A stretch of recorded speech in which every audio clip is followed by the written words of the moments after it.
तो वो राग द्वेष मुक्त हो करके देव स्वरूप हो जाता है। देव भगवान को कहते हैं, भगवत स्वरूप हो जाता है। हे कुंती नंदन, तुम ऐसा चिंतन मत करो कि तुम्हारे पास धन नहीं, तुम्हारे पास भोग सामग्री नहीं, तो हम ऋषि लोग चले जाएं। मन और इंद्रियों को भली भांति वश में करके तपस्या द्वारा महान योग जनित परमानंद धन को प्राप्त करने की बात करो।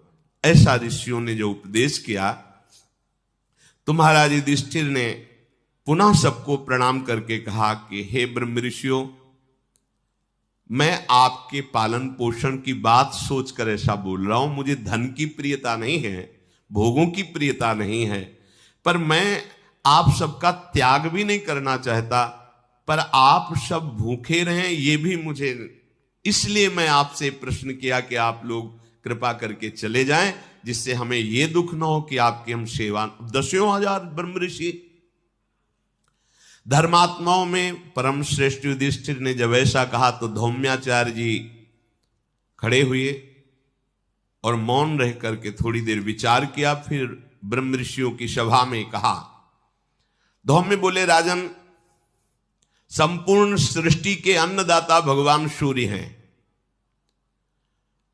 अगर वो उदय ना हो तो अन्न ही पैदा ना हो, उन्हीं से होता है, उन्हीं से अंकुरण होता है, उन्हीं से पोषण होता है, उन्हीं से फसल पकती है। वही जब शुष्कावस्था भूमि में करते तो उसमें बल आता है, वही जल देकर उसमें सींचते हैं। भगवान सूर्य की ही कृपा से अन्न का पोषण होता है। सूर्य तेज को प्रकट करके शुष्क बनाता है भूमि को, और उसमें बल वर्धन करके बीज उगने की शक्ति देता है, फिर जल वर्षा करके अन्न और औषधियों की वृद्धि करता है, फिर अपने तेज से उसी को पका करके प्राणियों के पोषण के योग्य बनाता है। इसलिए अब आप उदास मत हो, मैं आपको एक स्तोत्र बताता हूं जिसका तुम अनुष्ठान करके जो चाहोगे प्राप्त हो जाएगा। धौम्य जी ने आचमन किया और भगवान सूर्य को प्रणाम करके ये स्तोत्र बताया।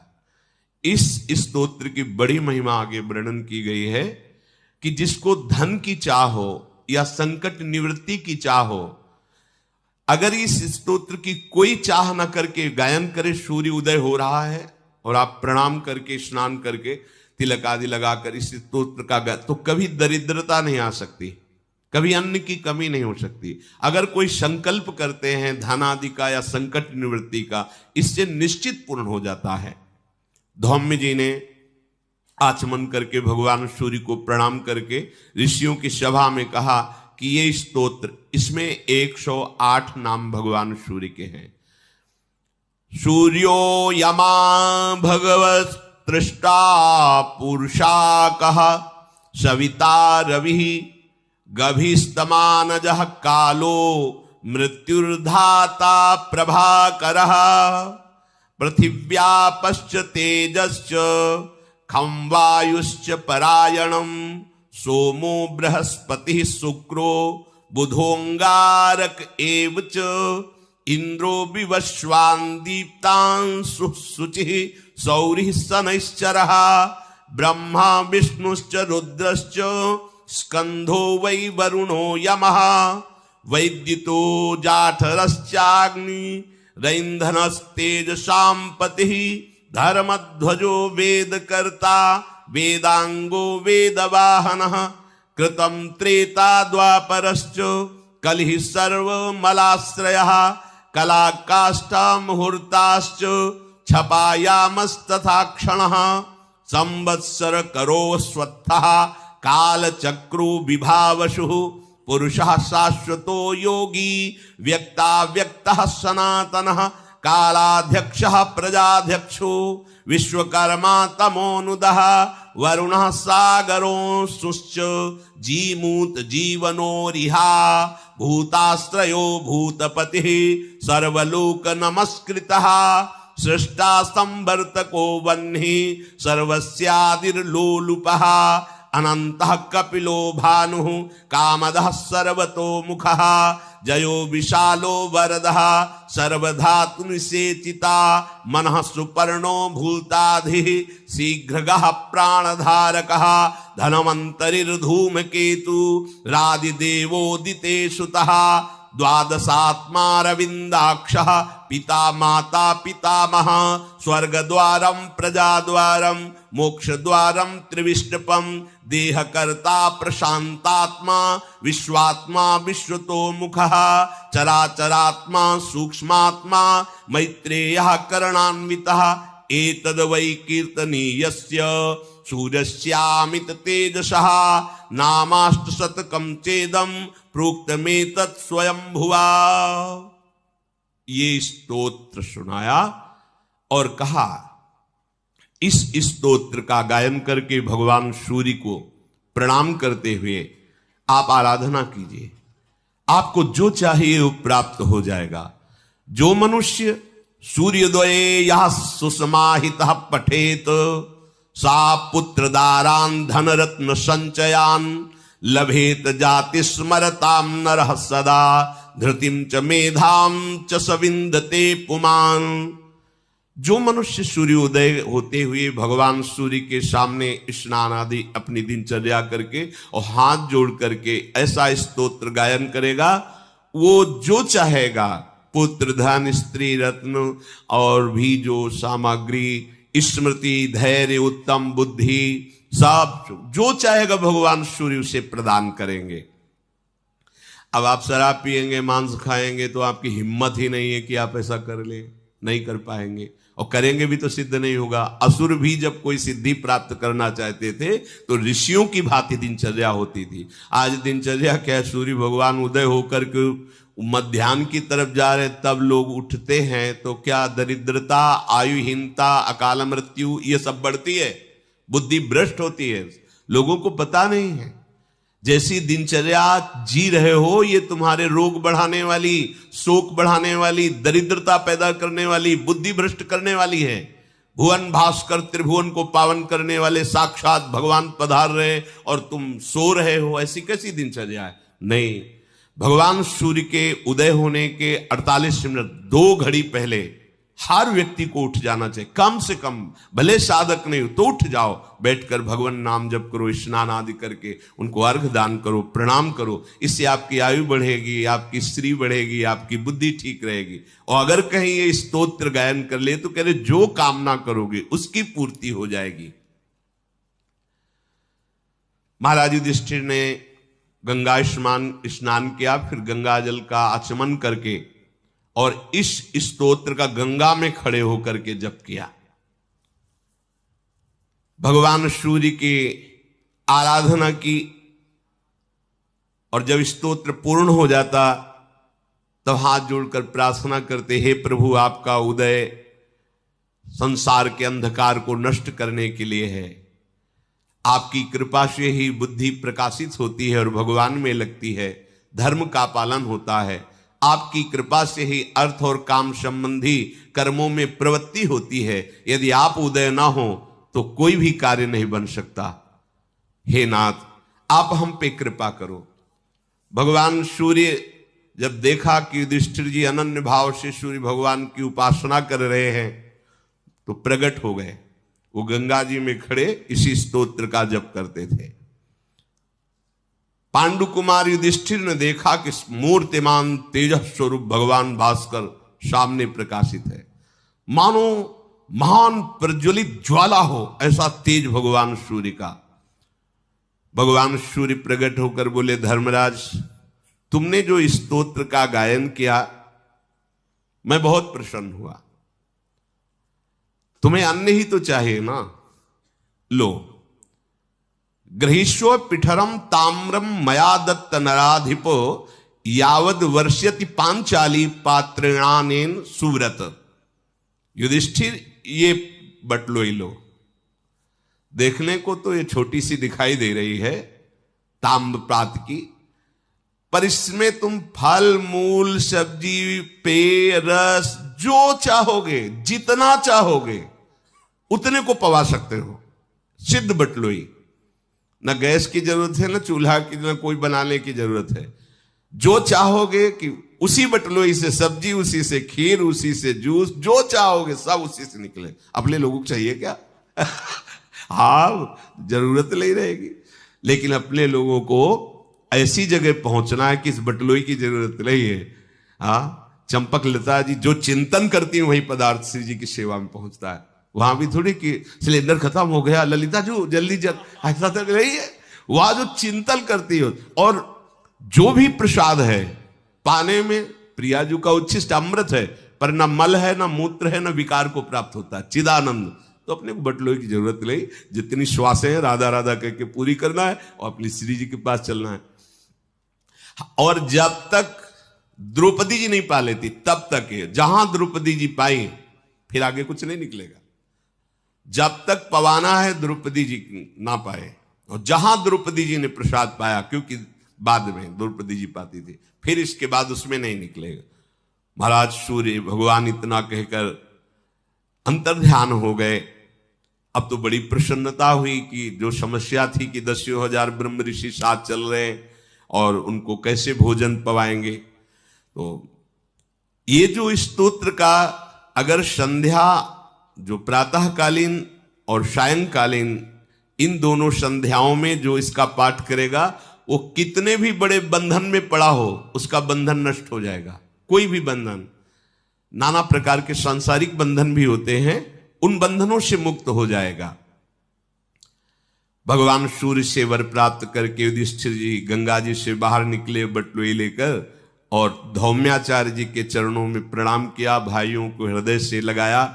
द्रौपदी ने युधिष्ठिर जी को प्रणाम किया, पांडुनंदन युधिष्ठिर जी ने बटलोई रखी, और जो जो चाहा तो उसमें सब प्रकार के 56 भोग तैयार, जो चाहो परसते जाओ।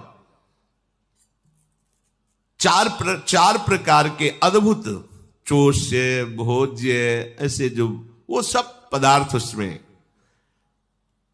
ब्राह्मणों ने खूब दिव्य भोग पाया। युधिष्ठिर जी ब्राह्मणों को पवाकर, भाइयों को पवाकर पाए। उसके बाद द्रौपदी जी ने पाया। द्रौपदी जी के पा लेने के बाद पात्र में कोई भी अन्न नहीं, कुछ भी। ये वरदान है, कर तुम अकर तुम अन्यथा कर तुम, सर्व समर्थ भगवान को कहते हैं। वरदान के बाद भी निकाल दिया उसमें, शीत जब वो दुर्वासा का प्रसंग आता है। तदनंतर अब ब्राह्मण समुदाय, ब्रह्म ऋषियों का समुदाय और धौम्य जी के साथ पांडव वहां से चले काम्यक वन से। जब पांडव हस्तिनापुर से निकल के गए थे, तब से महाराज धृतराष्ट्र का मन बहुत जल रहा था और घबरा रहा था। अगाध बुद्धि महात्मा विदुर को बुलाया और धृतराष्ट्र जी ने कहा कि मुझे पता है विदुर जी, तुम्हारी बुद्धि शुक्राचार्य जी के समान परम प्रवीण और धर्म की ज्ञाता है। सूक्ष्म से सूक्ष्म बात को आप जानते हैं। हम सब तुम्हारा सम्मान करते हैं। मेरा हृदय बहुत जल रहा है, क्या होगा मेरा? आप बता सकते हो कि इस समय मुझे क्या करना चाहिए? हमारा जो कर्तव्य हो आप आदेश करो। ये पूर्वासी लोग हमारी निंदा करते हैं, ऐसा गुप्तचरों ने बताया। तो कोई ऐसा उपाय बताओ जिससे पांडव लोग हमारा सर्वनाश ना कर दें, प्रजा विरोध में ना खड़ी हो जाए, मेरा हृदय भी शीतल हो जाए। विदुर जी ने कहा, महाराज आप धर्म, अर्थ और काम तीनों प्रकार की प्राप्ति का जो मूल कारण है उसका तो त्याग कर दिए हैं, सत्य मार्ग, तो आपका हृदय जलेगा नहीं और क्या होगा? धर्मात्मा पुरुष सत्य धर्म को ही जड़ बताते, आपने तो जड़ उखाड़ दी। महाराज अभी आपकी बुद्धि काम कर रही है कि आप हमसे प्रश्न कर रहे हो कम से कम, तो आपसे मैं हाथ जोड़ के प्रार्थना करता हूं, पांडु पुत्रों का पालन कीजिए, नहीं तो आपका सर्वनाश हो जाएगा। ये पापात्मा तुम्हारा पुत्र दुर्योधन दुशासन जो किया है ना द्यूत सभा में, विश्वास करो हमारी बात पे, उसे ब्रह्मा भी नहीं बचा सकते। अब यदि आप कुंती नंदन युधिष्ठिर को आदेश करेंगे तो वापस आ जाएंगे, क्योंकि वो आपके आदेश को नहीं काटते। कपट पूर्वक आपने पराजित किया, बलपूर्वक विनाश वो आपका करेंगे। दुरात्माओं द्वारा पांडवों के प्रति जो अपराध हुआ, दुर्व्यवहार हुआ, उसकी शांति का उपाय हम बताते हैं। घोषित कर दो कि दुर्योधन का त्याग कर दिया गया, हस्तिनापुर से निकाल दिया गया, और निकाल दो उसे, और पांडवों को सम्मान के साथ आप चलो और हम चलते हैं, भीष्म जी चलते हैं, उनको मना के लाते हैं। यही उपाय है जिससे आप बच सकते हो। दुर्योधन का त्याग करो जिससे उनकी गुस्सा शांत हो जाएगी पांडवों की, आपका यश निर्मल हो जाएगा, आपके कुल का विनाश नहीं होगा। और शकुन के लिए आदेश कर दो कि कभी हस्तिनापुर में प्रवेश नहीं करेगा। ऐसा करने पर आपके पुत्रों को राज्य भी मिलेगा और आपका यश भी होगा, इसी में आपकी शांति होगी। मैंने साफ कह दिया कि ये दुर्योधन और शकुन दोनों को हस्तिनापुर से निकाल दो। राजन, मैंने जो आपको बात कही है धर्मयुक्त कही है, और ये पश्चाताप का अवसर है, आप कर लीजिए अपना प्रायश्चित। दुर्योधन और शकुनी को निकाल दीजिए, पांडवों को विनय पूर्वक ले आइए। धृतराष्ट्र जी को गुस्सा आ गया। उनका विदुर मैं तो आज तक समझता था तू मेरा भाई है और मेरा हितकर वचन बोलेगा, मेरे पुत्र के लिए तुम कह रहे हो निकाल दो। मेरा मन और जल गया तुम्हारी बात सुन करके। जब बुद्धि विपरीत होती है तब ऐसा होता है, बुरी दशा आने के पहले बुद्धि बदली जाती है। इस समय तुम जो कह रहे हो मैं समझ गया, तुम पांडवों के पक्षधारी हो।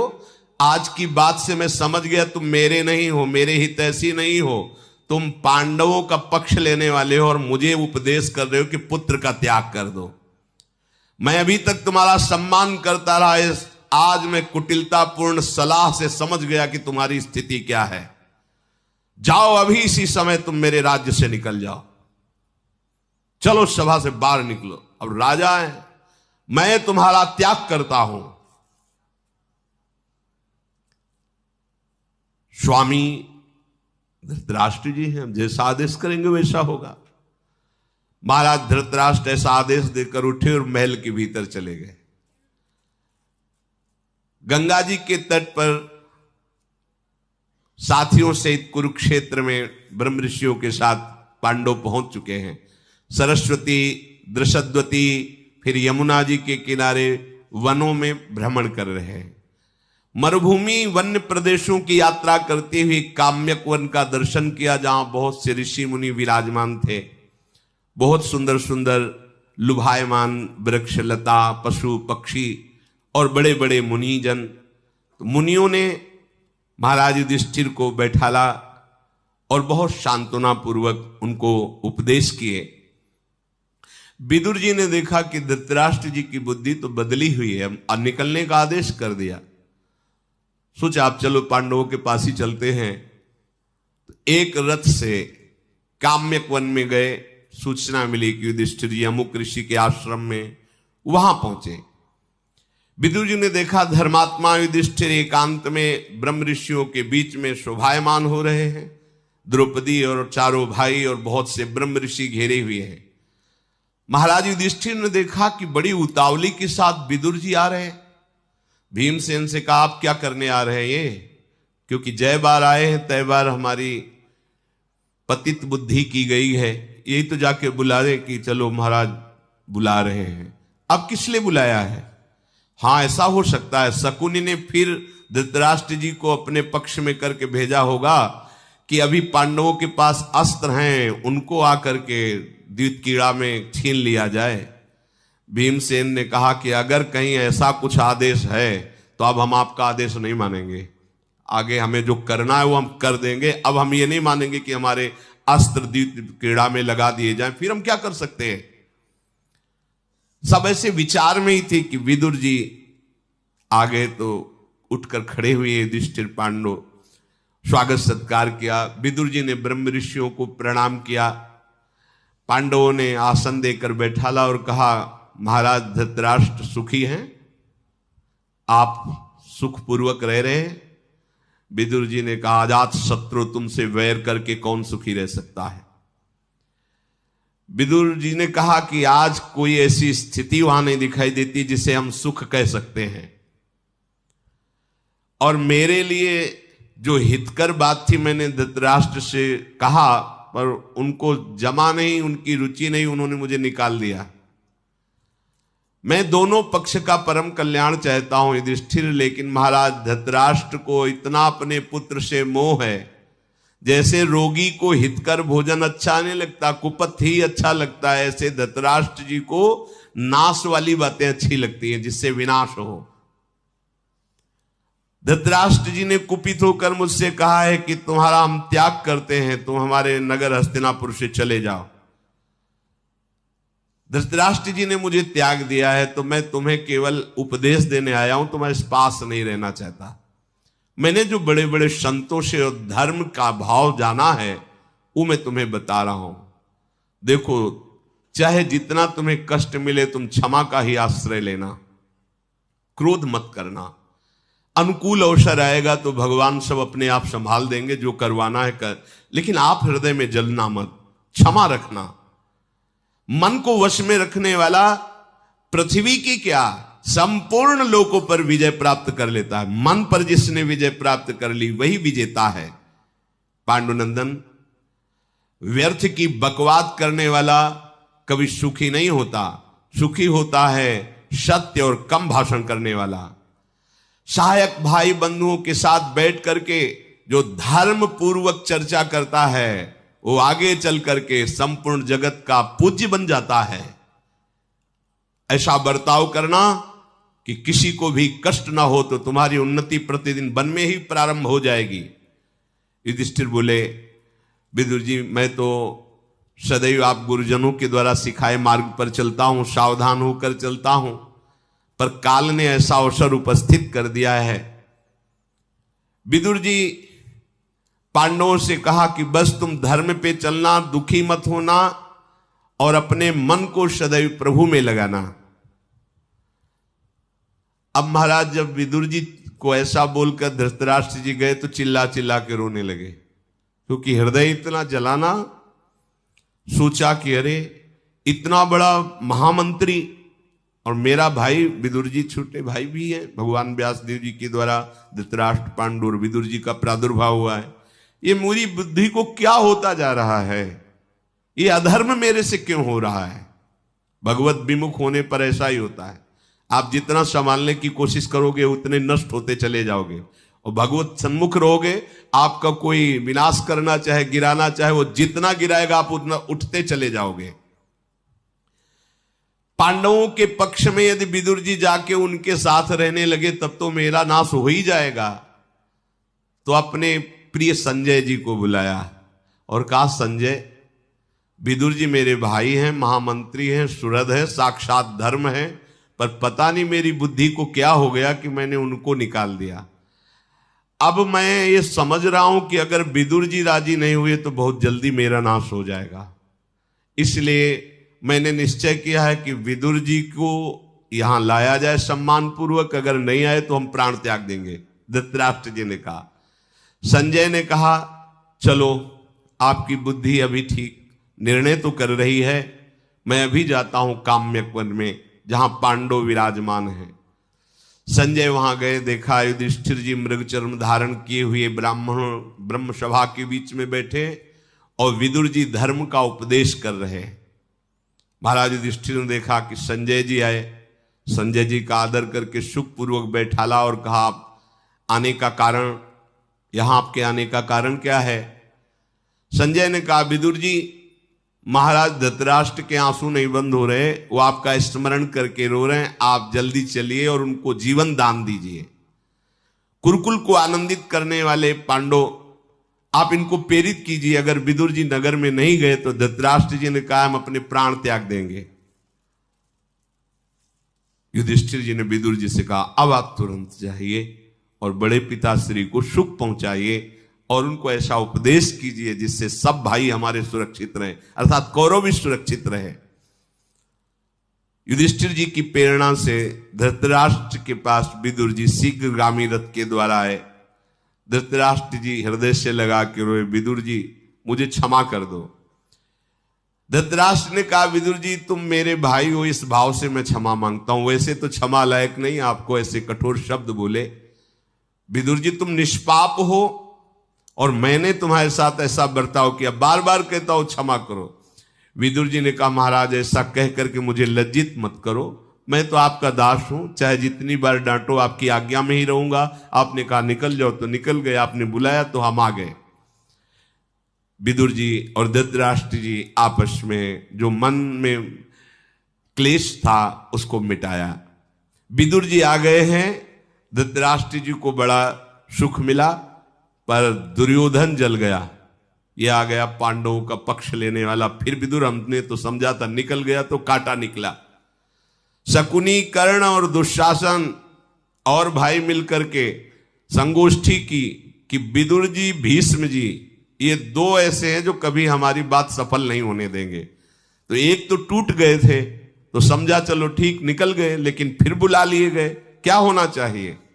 पिताजी का ये पक्षधर मंत्री विदुर वापस आ गया। अब ये पांडवों का अंदर से बहुत सुहृद और प्यार करता है। हमें लगता है पिताजी को फिर समझाना चाहिए कि इसको फिर निकाल दो। कर्ण ने कहा ऐसा नहीं हो सकता, धृतराष्ट्र जी अब दोबारा ऐसा नहीं बोल सकते। तो बोले क्या किया जा सकता है? अगर विदुर जी रहे तो पांडवों की हित की बात कहते रहेंगे, और अगर पांडव वापस आ गए तो हम अपने पिता के सामने जहर खा करके आत्महत्या कर लेंगे, दुर्योधन ने कहा। शकुनी बोला राजन तुम क्या नादान बच्चों जैसी बात करते हो, जानते नहीं पांडव सत्य प्रतिज्ञा, अगर उन्होंने प्रतिज्ञा कर ली 12 वर्ष का वनवास, 1 वर्ष का अज्ञातवास, तो अब किसी की भी आज्ञा ना होने पर वो अपनी प्रतिज्ञा को नहीं तोड़ सकते। ये मुझे विश्वास, अधर्मियों को भी विश्वास है युधिष्ठिर पर। अपनी सुंदर आंखों से रोष प्रकट करते हुए कर्ण ने कहा दुशासन, शकुनी और दुर्योधन, मेरा मत यह है कि हमारी पूरी सेना और हम चले वहीं उनको मार डालें, पांडवों को। इससे सब झंझट खत्म हो जाए। जंगल में है वो, तो मेरी राय है कि कवच पहनो और अभी अस्त्र शस्त्र लो, अभी चलते पांडवों का नाश कर देते। जब वो मर जाएंगे तब कोई समस्या ही नहीं रह जाएगी। जब तक वो जीवित हैं तो क्लेश पर क्लेश मिलता रहेगा। कर्ण की बात सुनकर के दुर्योधन, दुशासन फूल गए। हाँ, ये सलाह बहुत अच्छी है। और वो पूरी तैयारी के साथ वन को जाने लगे तो भगवान व्यासदेव जी प्रकट हो गए। और श्री कृष्ण द्वैपायन व्यासदेव जी लोक पूजित हैं। धृतराष्ट्र के पास गए, प्रज्ञा चक्षु धृतराष्ट्र से कहा मेरी बात सुन, अपने पुत्रों को रोक, अगर वहां पहुंच गए एक भी जिंदा वापस नहीं आए, क्योंकि ब्रह्म ऋषियों से सुरक्षित और अस्त्रों के ज्ञाता पांडव फिर इनको क्षमा नहीं करेंगे। तुम भी हमारे पुत्र हो और पांडु भी हमारे पुत्र, तो पांडव भी हमारे हुए। ये छल पूर्वक तुमने जो जुए में हराया है, बस इतना समझ लो कि मैं तुम्हें शाप नहीं दे रहा पुत्र होने के कारण। 13 वर्ष तक वो अपनी प्रतिज्ञा में रहेंगे। किसी भी तरह का उनको विक्षेप मत डालिए, अपने पुत्रों को रोकिए। ये पापात्मा तुम्हारा दुष्ट पुत्र पांडवों का वध करने के लिए जा रहा है। तुम इस मूड को नहीं रोका तो वनवासी पांडव सर्वनाश कर देंगे तुम्हारा। भगवान व्यासदेव जी ने धृतराष्ट्र जी से ऐसा कहा। धृतराष्ट्र ने कहा भगवान, जुए का खेल मुझे भी पसंद नहीं था, पर हमें लगता है विधाता ने बलपूर्वक हमसे ऐसा करवाया है। क्षमा कीजिए। ना भीष्म जी चाहते थे, ना द्रोण जी चाहते थे, ना विदुर जी चाहते थे, और मैं भी नहीं चाहता था कि जुआ हो। तो हुआ किसकी? तुम्हारी आज्ञा से तो हुआ है, पर वो मुझे भी अच्छा नहीं लगा ये जुआ में ऐसा खेल। पर युधिष्ठिर की भी रुचि थी, इसलिए जुआ हो गया। भगवान, मैं ये जानता हूं कि दुर्योधन बड़ा दुष्ट है, पर हमें इतना पुत्र से प्यार है कि सबकी बातें मुझे कड़वी लगती है, मैं उसको त्याग नहीं सकता। भगवान व्यासदेव जी से धृतराष्ट्र ने कहा यदि आप हम पर अनुग्रह करने के लिए आए तो आप ही दया करके दुर्योधन को समझा दीजिए। त्याग तो हम नहीं पाएंगे, अगर वो उसकी बुद्धि बदल जाए तो सब ठीक हो जाएगा। व्यास जी ने कहा कि हम तो इससे बात नहीं करेंगे। दुष्टात्मा पुरुषों का ऐसा सौभाग्य नहीं होता कि महापुरुष उनसे संभाषण करें। पर भगवत प्रेरित महामुनि मैत्री जी पधार रहे हैं और वो पांडवों से पहले मिलकर आ रहे हैं, तो मुझे लग रहा है कि वो आपको उपदेश देने आ रहे हैं। आप उनके उपदेश का अक्षरशः पालन करना। ऐसा कहकर के भगवान व्यासदेव जी अंतर्ध्यान हो गए। उसी समय महान तेजो में मैत्रेय मुनि पधारे, जो सदैव निर्भय, निशंक, निशोक, कभी एक शब्द भी मिथ्या नहीं, जिनके एक क्रिया भी मिथ्या नहीं, वहां आए। आते ही धृतराष्ट्र ने खड़े होकर के उनका सम्मान किया, अर्घ आदि दे करके।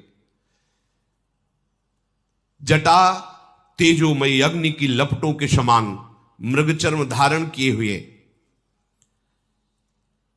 आकर कहा, महाराज मैंने सुना है कि तुम्हारे पुत्रों की बुद्धि भ्रष्ट हो गई है और जुआ रूपी अनीति में प्रवृत्त करके पांडवों को भारी भय उपस्थित किया है, इसलिए मैं तुम्हारी दुर्दशा को तुम्हें बताने आया हूं। तुम्हारे ऊपर मेरा स्नेह है, धृतराष्ट्र से कहा, क्योंकि तुम भगवान व्यासदेव जी के पुत्र हो। महाराज, ये भीष्म और द्रोणाचार्य और इन बड़े बड़े बुजुर्गों के होते हुए ऐसी अनीति सभा में द्रौपदी को लाकर निर्वस्त करने की चेष्टा तुम्हारे होते हुए भी, तुम्हारी सभा में डाकू ही डाकू हैं। मैत्रेय जी ने कहा, ये डाकुओं जैसा बर्ताव जो चोरों जैसा हुआ है, इसलिए तपस्वियों की सभा में निंदा के पात्र बन गए हो तुम। जितने भी भारत के ब्रह्म ऋषियों सब तुम्हारी निंदा करते हैं। तदनंतर धृतराष्ट्र जी तो कुछ बोले नहीं। मैत्रेय जी ने देखा कि गर्भ में बैठा हुआ अभिमान में दुर्योधन है, तो मुड़े आसन से और महाबाहु दुर्योधन, तुम बात को समझने वालों में हो, इसलिए मैं तुम्हारे हित की बात कह रहा हूं। ये जो पांडवों से तुमने द्रोह ठान रखा है, ये कुरुकुल का नाश करने वाला है।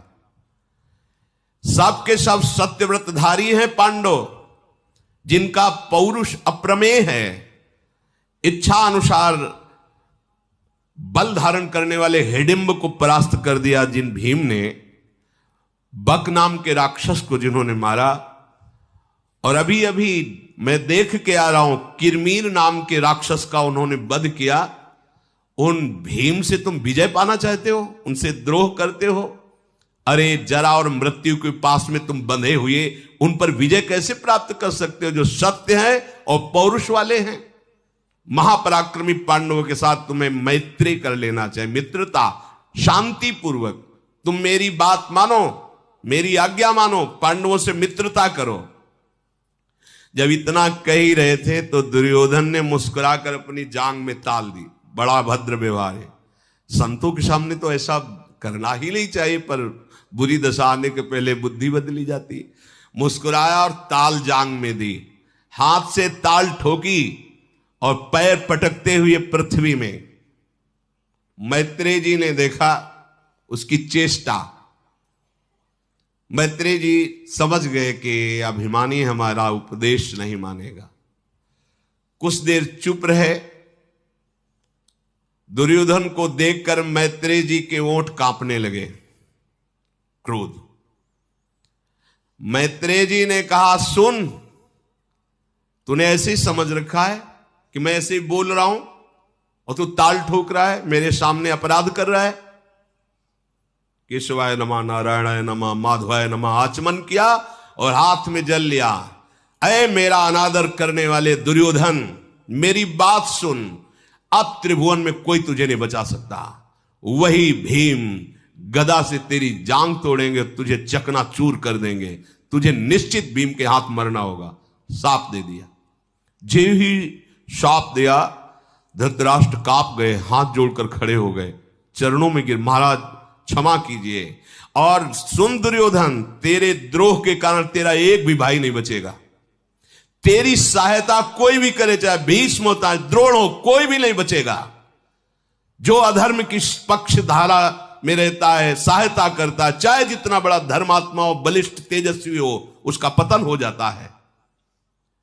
तो जिस जांग को ठोका है, इसी जांग को ठोकेंगे भीम अपनी गदा से, और यहीं से तोड़ेंगे। धृतराष्ट्र जी तो कांप गए,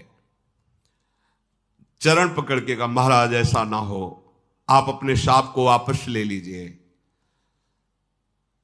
जब बहुत प्रार्थना की तो कहा एक ही बात में शाप हमारा वापस हो सकता है, जाए युधिष्ठिर के पैर पकड़े और कह दे क्षमा हो, और वापस उनको मना के लावे, और ये कर नहीं सकता। धृतराष्ट्र ने बहुत प्रार्थना की, तब मैत्री जी ने कहा ये जाए और युधिष्ठिर के पैर पकड़े, उनसे क्षमा मांगे और पुनः पूरा राज्य वापस करे और सदैव मैत्री रखे तो मेरा शाप लागू नहीं होगा। नहीं, भीमसेन का बल इसको नष्ट कर देगा। मैत्री जी की बात सुनकर के धृतराष्ट्र ने कहा महाराज अभी आपने कहा किरमीर नामक देती, तो मैंने नहीं सुना, कब वध किया? तो कहा मेरे पास समय नहीं बताने का। विदुर जी भी गए थे, उन्होंने भी देखा था, वो तुम्हें बता देंगे।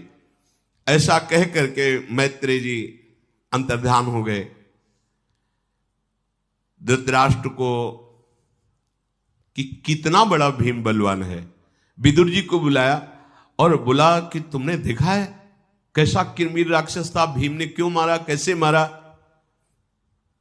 विदुर जी ने कहा आपकी मानव शक्ति से अतीत बलशाली भीम है, भयानक कर्म करने वाले वायु देवता के पुत्र हैं, जैसे वायुपुत्र हनुमान जी। जब अति लघु रूप धरेउ हनुमाना, जानकी जी के सामने गए और उन्होंने कहा मैं प्रभु का दास हूं, और मां प्रभु ने संदेश दिया आपके लिए। प्रभु ने कहा कि हम बस इतनी बात कहते हैं कि तत्व प्रेम कर मम अरुतोरा, जानत प्रिया एक मन मोरा, सो मन रहत सदा तो ही पाही, जान प्रीति रस इतने माही। कि हे जनक नंदनी, आपके और हमारे प्रेम की बात तो केवल मेरा मन जानता है, वाणी से मैं नहीं कह सकता, और वो मन सदैव तुम्हारे पास रहता है, बस आप इतने से समझ लीजिए। जानकी जी अश्रु प्रवाह करके हा रघुनाथ हा राम विकल हो गए। हनुमान जी से कहा कब मुझे दर्शन होंगे राम जी के? तो उनका मां मैं सत्य बात आपसे कहता हूं, अपने घूंसों के प्रहार से इसके 10 खोपड़ी फोड़ करके 20 भुजाएं उखाड़ करके संपूर्ण लंका को विध्वंस करके इनकी रानियों को बंदी बना करके और आपको अपनी पीठ पे बैठाल के अभी क्षण में मैं श्री राम के पास पहुंच सकता हूं। मुझे किसी अस्त्र शस्त्र की जरूरत नहीं, पर प्रभु ने आदेश नहीं किया है, इसलिए जितने दिन तक प्रभु कहें उतने दिन तक आप शांत भाव से रहिए, दुखी मत होइए। स्वयं प्रभु आएंगे और इसका विनाश करेंगे। अगर प्रभु आदेश किए होते। जानकी जी ने वात्सल्य दृष्टि से देखा कि बहुत बड़ी बड़ी बातें करते हैं, अति लघु रूप थे ना, छोटे रूप। जानकी जी ने कहा कि बेटा राक्षस बहुत बलवान है, यहाँ के देखो ये सब पहरेदार खड़े ना, बहुत त्रास देते हैं। तो उनका माता यदि आप संकोच हमें हो रहा है, अगर आप आदेश करें तो आप जो देखना चाहती हैं कि तुम्हारा ये पुत्र बड़ी बड़ी बातें तो करता है पर बल विक्रम तो है नहीं, छोटे हनुमान जी से। तो कहा हमारा चित्त ऐसा ही देखना चाहता है। जय श्री राम। कनक भूधरा कार शरीरा, समर भयंकर अति बल। घुटने के नीचे लंका थी, वो विशाल छोटे वो सब जान जाएंगे छोटे। अप्रसन्नता तो बोले मां तो भूख लगे आई है। ऐसे देखा तो लगा कि मानो फलों की तरफ नहीं। जब जानकी जी ने कहा रखवारे जो है ना इसके पहरेदार मुझे बहुत कष्ट देते हैं, तो हनुमान जी का मुझे भूख लगी आई मां। बोले तात खाओ, अच्छे अच्छे फल खाओ। ये तो बस उखाड़ा वृक्ष, प्रहार कर जितनी उसकी सुरक्षा सेना थी सबको नष्ट कर दिया। 2-4 को छोड़ा, भाग के गए। रावण से कहा एक बानर आया, अशोक वाटिका उजाड़ दी, रक्षकों को मार दिया। तो अक्षय कुमार उसका बलवान पुत्र था, शस्त्रास्त्रों का ज्ञाता, देवता भी भयभीत होते थे उससे। उसने कहा अभी मैं बंदर को बंदी बना के लाता हूं। सेना सहित वहां आया, एक ही घूसा में अक्षय को क्षय कर दिया। क्षय माने होता नाश, और नाम तो अक्षय है। जो भगवान का विरोधी हो अक्षय भी क्षय को प्राप्त। क्षय माने होता नाश होना, नाश कर दिया। फिर 1-2 को छोड़ा, क्योंकि सूचना तो दे जाके। बोले सेना सहित अक्षय को मार। होश उड़ गए दशानन के। ऐसा बानर जिसे देवता भी वश में नहीं कर सकते, उस अक्षय कुमार को घूंसे से मार डाला। मैं स्वयं जाऊं। मेघनाथ ने कहा नहीं, आपको जाने की जरूरत नहीं है, अभी तो बहुत से वीर हैं। मेघनाथ पहुंचा तो हनुमान जी की इच्छा थी कि एक बार रावण के सामने पहुंचे तब बात बने। मेघनाथ ने जाकर के देखा कि महाबली है, सब सेना को विध्वंस कर दिया। मेघनाथ ने ब्रह्मास्त्र का संधान, ये अमोघ है, हनुमान जी इसको भी तोड़ सकते हैं। लेकिन हनुमान जी ने सोचा इसकी मर्यादा रखनी चाहिए, तो बंध गए। बहुत हल्का स्वरूप बना लिया, सूक्ष्म स्वरूप बांध के ले गए। तो जितने सभासद थे, ये बालर, ये अक्षय कुमार को मारा, तो बहुत हल्का स्वरूप हनुमान जी। रावण ने कहा कि तुमने अशोक वाटिका क्यों उजारी, हमारा तुम्हारा वैर क्या है, क्यों मारा रक्षकों को? बोले महाराज मैं तो बानर हूं ना, भूख लगी थी, फल खाने गए, तुम्हारे रखवारे रोकने लगे, तो हम स्वभाव बस वृक्षों को तोड़ना हमारा स्वभाव है। कपि स्वभाव ते तोड़ रुखा, और जिन मोहि मारा ते मैं मारे। मैं कमजोर थोड़ी हूं, जिसने मारा मैंने मारा उनको। तुम्हारे पुत्र ब्रह्म पास में बांध करके लाए, मुझे इसकी भी कोई परवाह नहीं। जिन मोहि मारा ते मैं मारे, तिन पर बांधे तने तुम्हारे, मोहि न कछु बांधे कर लाजा, कीन चाहो निज प्रभु कर काजा। मैं भगवान श्री राम का दास हूं, आपके हाथ जोड़कर कहता हूं जानकी जी को वापस कर दो, नहीं तो महाराज आपको यह है ना कि शंकर जी की उपासना करता हूं। शंकर साहस विष्णु अज, वही बैठे ना रुद्र, 11वें रुद्र का अवतार। शंकर साहस विष्णु अज तो ही, सकै न राख राम कर द्रोही। रावण ने कहा बानर तो बहुत ज्यादा बोल गया, मार डालो इसको। माल्यवंत ने कहा नहीं नहीं, दूत को मारना शास्त्र निषेध है। हाँ बोले तो ठीक है, फिर इसकी पूंछ को अंग भंग कर, इसकी पूंछ बहुत प्यारी होती है, हाँ इसमें तेल डाल करके आग लगा दो, पूंछ जल जाएगी ना, बिना पूंछ के जाएगा तब अपने स्वामी को दिखाएगा। हनुमान जी का हाँ हमारे अनुकूल बात बन रही है। जितना कपड़ा लपटा जाए उतनी पूंछ बढ़ती जा रही है। बाढ़ी पूंछ कीन कप खेला, रहा न नगर बसन घृत तेला। रजाई गद्दा कपड़ा लत्ता तेल घी कुछ नहीं रहेगा, सब पूंछ में आ गया। बढ़िया। और फिर वो स्वरूप धारण किया, जैसे बतेला लगाया जाता है ना, संकल्प और अग्नि दोनों के उससे स्वर्णिम लंका भस्म हो गई, त्राहिमाम मच गया। ओ ये बानर क्या था? वायुपुत्र हनुमान जी तो वायुपुत्र भीम। विदुर जी ने कहा कि जिसे तुमने जुए में पराजित किया है वो आग लिए टहल रहा है भीम। एक रात की बात तुम्हें बताता हूं, जब मैं यहां से गया तो भयंकर कर्म करने वाला, इच्छा अनुसार रूप धारण करने वाला और नरभक्षी राक्षस किरमीर, वो उसकी आंखें इतनी मसाल जैसी चमक रही थी कि सामने प्रकाश हो रहा था। जब ये पांडवजन ऋषियों के साथ जा रहे थे तो आगे भुजाएं फैलाकर खड़ा हो गया और कहा इनमें से भीम कौन है? क्योंकि मेरे भाई बक को मारा, वो एक चक्रा नगरी में वो जो खीर पुआ खा के जिसे मारा था, इसका भाई था। आज तक हमने अपने भाई को जलांजलि नहीं दी, इसके खून से देंगे। और मेरा बहुत प्रिय मित्र था हिडिंब, उसको भी मारा, उसकी बहन से ब्याह कर लिया। कौन है इसमें से? भीम कौन है? भीम ने कहा परिचय जानना चाहते हो? मैं हूं। अये क्रूर राक्षस, जहां तेरा मित्र गया तेरा भाई गया है, तुझे जलांजलि या रक्तांजलि देने की जरूरत नहीं है, मैं तेरे को वहीं पहुंचा देता हूं। उस राक्षस ने माया प्रकट की, बड़े बड़े पाषाण बरसने लगे, अग्नि बरसने लगी। धौम्याचार्य जी ने अग्नि निवारण, पाषाण निवारण, दिव्य मंत्रों का उच्चारण किया तो उसकी माया नष्ट हो गई। युधिष्ठिर बोले कि भाई तुम क्यों मरना चाहते हो? हम लोगों को तो वैसे ही कष्ट मिल रहा है, जुए में हार गए, वनवास भोग रहे, हमने तुम्हारा कुछ बिगाड़ा नहीं है, तुम जाओ अपना आनंद लो जाकर वन में, हमें क्यों परेशान कर रहे हो? उसने कहा कि मैं रात दिन इसी बात में जलता था कि कभी भीमसेन हमारे सामने पड़े, कब मिले, कैसे मिले, तो मैं बदला निकालूं अपने भाई का, अपने मित्र का। आज मैं बदला लूंगा, और ये बहुत बलवान है, इसका रक्त जब मैं अपने भाई को तर्पण करूंगा तो तृप्त हो जाएगा। ऐसा कह के वो कुपित होकर के भीम पर बड़ा विशाल रूप धारण करके टूटा। तत्काल अर्जुन ने गांडीव धनुष पर प्रत्यंचा चढ़ाई। भीम ने कहा नहीं, जरूरत नहीं, इसने मेरा नाम लिया है, हम काफी है, तुम दूर केवल खड़े देखते रहो। भीम ने एक बहुत लंबे वृक्ष को उखाड़ा और पत्ते झाड़कर उसको हाथ में लिया और उस राक्षस पर प्रहार किया। वो राक्षस मुस्कुराता रहा, कोई असर नहीं हुआ।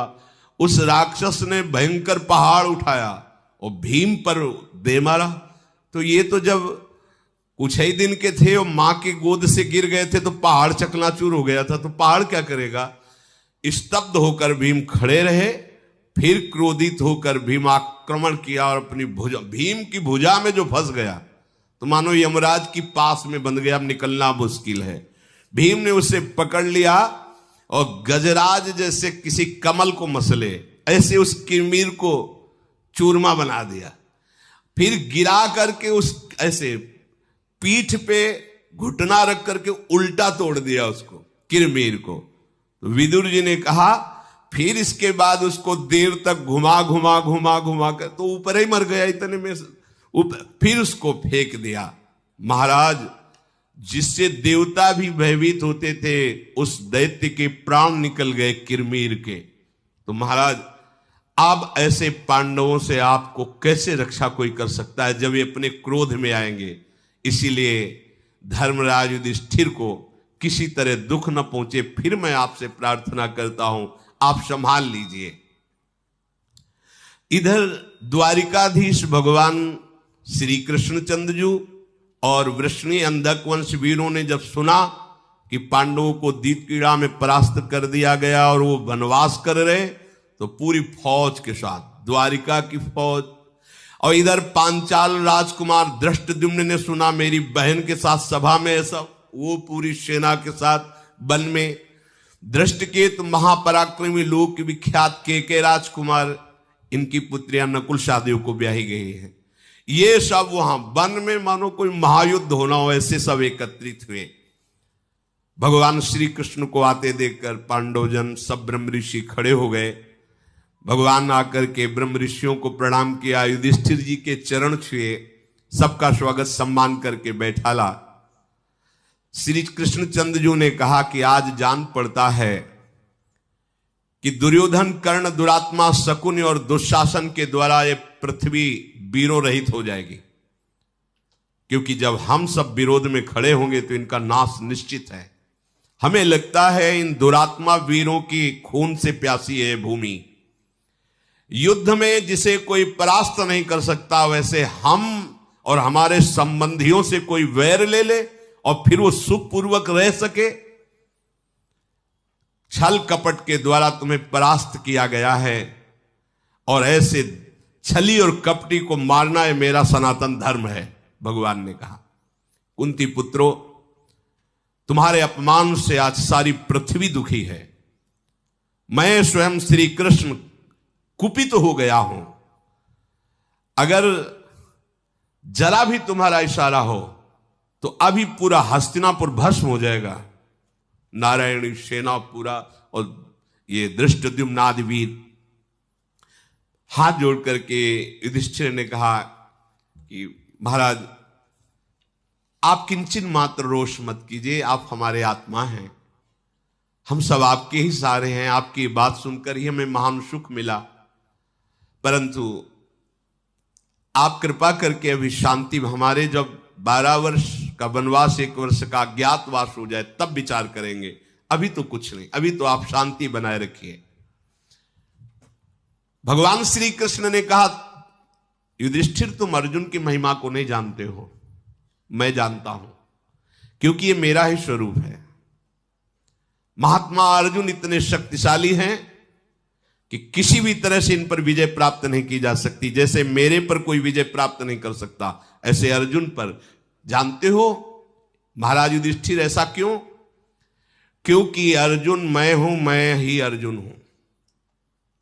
जो मेरा शरणागत है, मेरा अपना स्वरूप है, उससे जो द्वेष करता है मैं उसकी दुश्मनी स्वीकार करता हूं। क्या भगवान कह रहे? जो नारद जी ने सूत्र लिखा है भक्ति में, तस्मित तज्जने भेदा भावा, अभेद स्थिति हो जाती है भक्त की। भक्त और भगवान में भेद नहीं रहता। तो भगवान कह रहे हैं जो अर्जुन से द्वेष करे वो मेरा द्वेषी, जो मेरे शरणागत से द्रोह करे वो सीधा दुश्मनी मैं लेता हूं, और जो मेरे दुश्मन है उनको सृष्टि में कहीं भी चैन मिल जाए, ऐसा कैसे हो सकता है? इसलिए महाराज कुंती कुमार अर्जुन की तरफ दृष्टि रख करके तुम सदैव निर्भय रखना, क्योंकि मैं ही कुंती कुमार अर्जुन के रूप में हूं। अर्जुन मैं है और मैं अर्जुन हूं। जैसे साधु हृदय मय्यम, मैं साधु मेरा हृदय, यहां भगवान भक्त को अभेद स्थिति बता रहे हैं। हम दोनों में भेद बिल्कुल नहीं है। ये जो अर्जुन है अगर ये रोष में आ जाए तो इस सृष्टि में कोई वीर ऐसा नहीं जो इनका सामना कर सके। भगवान श्री कृष्ण के ऐसा कहने पर धृष्टद्युम्न खड़े हुए और उनका मेरी बहन द्रौपदी को सभा में लाया गया और निर्वस्त्र करने की चेष्टा की गई, तो मैं सत्य कहता हूं कि पहले सबसे द्रोणाचार्य का गला उतारूंगा और भीष्म को भी दंड दूंगा कि इतने बड़े धर्मात्मा होते हुए ऐसी सभा में ऐसा अन्याय। धर्मराज शांत रहिए, शांत रहिए, इस समय रोष प्रकट करने का नहीं है। द्रौपदी जी खड़ी हुई और कहा प्रभु आप तो केवल रोष की बातें कर रहे हो, क्या आपको पता है कि मेरे हृदय में क्या हो रहा है?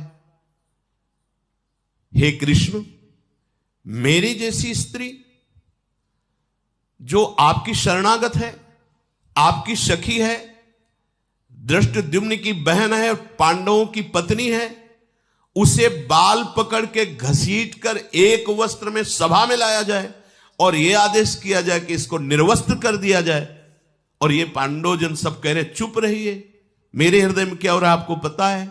मधुसूदन, पांडवों, पांचालों और वृष्टिवंशी वीरों से संबंध रखने वाली मुझको गलत शब्द बोला गया सभा में। कर्ण ने गलत शब्द बोला था।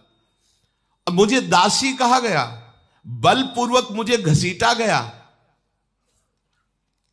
हे श्री कृष्ण, 4 कारण हैं जिनसे मेरी बात आपको पूरी करनी ही होगी। पहला कारण, मैं आपके संबंध में हूं। दूसरा कारण, मैं आपकी शरणागत हूं। तीसरा कारण, मैं कोई स्त्री से प्रकट हुई नहीं हूं, मैं अग्नि से प्रकट हुई हूं, गौरवशालिनी हूं।